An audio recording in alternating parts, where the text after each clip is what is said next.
Personne ne te l'apprend, mais la rentrée, c'est pas juste une date. C'est une énergie, un point de départ, un moment où tu as l'occasion de faire différent. En 2025, on est dans un monde qui te pousse à produire, à performer, mais rarement à créer. Pourtant, c'est ta créativité qui peut sauver ta vie. Moi, j'ai été à ta place. J'ai validé 2 masters en chimie et en business et j'ai réussi à transformer mon stage de fin d'études en projet créatif en plein temps, comme une entreprise, depuis ma chambre. Dans cette vidéo, je vais te montrer comment réussir ta rentrée 2025 en restant productif et créatif, avec un vrai plan d'action. Alors reste bien jusqu'au bout. Et spoiler, non, tu n'as pas besoin d'un iPad, d'un bureau en bois clair et d'un latte à 5 € pour commencer. C'est parti. Partie 1. Pourquoi est-ce qu'on rate nos rentrées? Le problème de la rentrée, c'est qu'on la traite comme un sprint. Nouveau sac, nouveau tableau Excel, nouveau rêve, et au bout de 3 semaines, t'es déjà sous l'eau.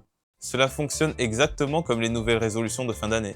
Cette année, je vais à la salle. Cette année, j'arrête d'aller de droite à gauche. Tu sais, celle que tout le monde fait mais que personne ne tient. Mais alors, pourquoi?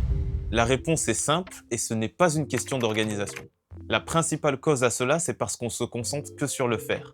Pas sur la raison, pas sur le sens, pas sur ce qui t'anime, toi, vraiment. Je me souviens d'une rentrée où je m'étais lancé le défi de faire une vidéo par jour, à côté des cours. J'avais donc des cours le matin, des travaux pratiques l'après-midi, et donc le soir, je réalisais mes vidéos. J'ai tenu 2 semaines.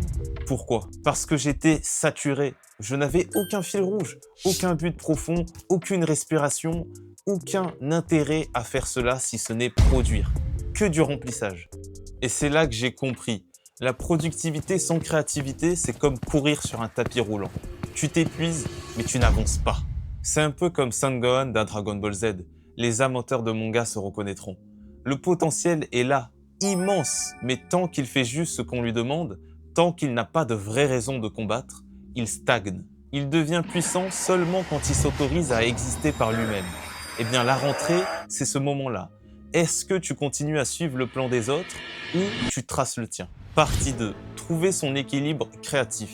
La clé, ce n'est pas d'en faire plus, mais c'est de penser mieux. Car l'ennemi du créateur, ce n'est pas la flemme, c'est le bruit. Le bruit des obligations, le bruit des attentes, le bruit des autres. Pour ça, il faut retrouver du silence. C'est dans le silence que tes idées respirent. C'est là que ton esprit redevient fertile. On parle souvent de créativité, mais on oublie qu'aucune graine ne pousse dans un sol qui est constamment piétiné. Le silence, c'est cette mise en jachère, le moment où tu laisses le terrain se régénérer pour mieux accueillir cette respiration. Tu veux des idées claires? Éloigne-toi du vacarme. Tu veux des inspirations fortes? Apprends à ne rien faire de temps en temps. Moi, j'ai choisi de cultiver mon champ, même quand ça ne donne rien, même quand c'est ingrat. Mais au bout de plusieurs saisons, les fruits apparaissent, et là, ce n'est plus de la chance. C'est un cycle. Prenons l'exemple de Cristiano Ronaldo. Pour être plus fort que les autres, il ne s'est pas contenté de courir plus que les autres. Il a cultivé son jeu, son esprit, sa précision. Son entraînement n'est pas juste une habitude, c'est une forme de rituel. Et c'est là que la créativité naît, quand la rigueur devient un art. Partie 3.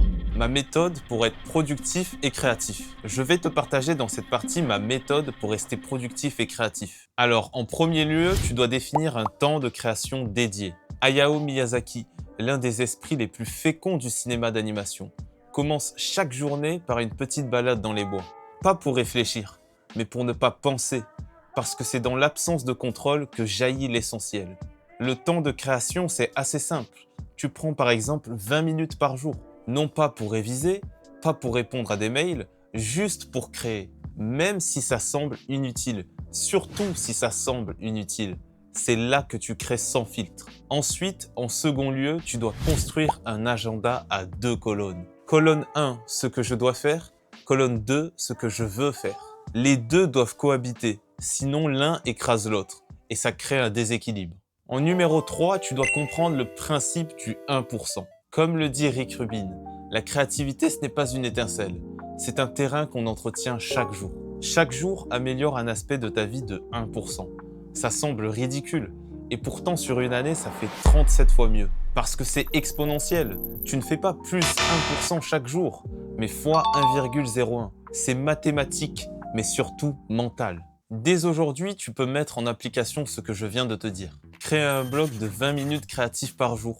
Définir un mini-projet pour septembre. Planifier tes journées avec les 2 colonnes et t'entourer d'un espace où la créativité est nourrie, pas jugée. C'est pour ça que j'ai ouvert un Discord, un espace calme pour ceux qui veulent entrer en mode créatif. Ce n'est pas pour les bavards, mais pour les bâtisseurs. Et un e-book arrive, un plan d'entraînement pour ton esprit créatif. Ce sera court, dense, pas de blabla, que de l'action. Tu as maintenant toutes les clés en main pour faire de ta rentrée un véritable succès. Rappelle-toi, la rentrée ce n'est pas une course contre le temps, c'est une alliance avec toi-même. Tu peux suivre le courant ou construire ton fleuve. Moi j'ai fait mon choix. Et si t'es encore là, c'est que t'es prêt à faire le tien. Alors like, abonne-toi et active ton mode créatif.